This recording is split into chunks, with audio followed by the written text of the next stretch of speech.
2024 সালের জুলাই মাস। রাজধানী ঢাকায় উত্তাল জনতা, বিক্ষোভের আগুনে টালমাল গোটা প্রশাসন। সেই সময় গণভবনে কি ঘটেছিল? এবার প্রকাশ পেল চাঞ্চল্যকর কিছু তথ্য, যা উঠে এসেছে আন্তর্জাতিক অপরাধ ট্রাইব্যুনালের আনুষ্ঠানিক শুনানিতে।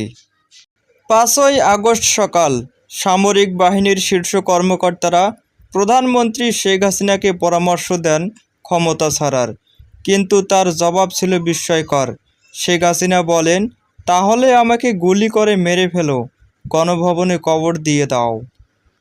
একদিন আগের রাত 4ই আগস্ট এক উত্তেজনাপূর্ণ বৈঠকে উপস্থিত ছিলেন সেনা, নৌ ও বিমান বাহিনীর প্রধানসহ সরকারের উচ্চ পর্যায়ের নেতারা। রাত গভীর হওয়ার সঙ্গে সঙ্গে উত্তেজনা আরও বাড়ে। প্রতিরক্ষা বিষয়ক উপদেষ্টা পদত্যাগের পরামর্শ দিলেও শেখ হাসিনা সিদ্ধান্ত নেন শক্ত হাতে পরিস্থিতি সামলানোর।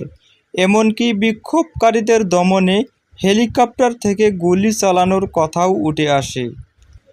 এই সময় শেখ হাসিনাকে কঠোর থাকার আহ্বান জানান আওয়ামী লীগের 4 শীর্ষ নেতা ওবায়দুল কাদের, আসাদুজ্জামান খান, আনিসুল হক ও সালমান এফ রহমান।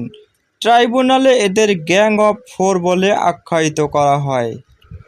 পরের দিন সকালে পরিস্থিতি আরও জটিল হয়ে ওঠে।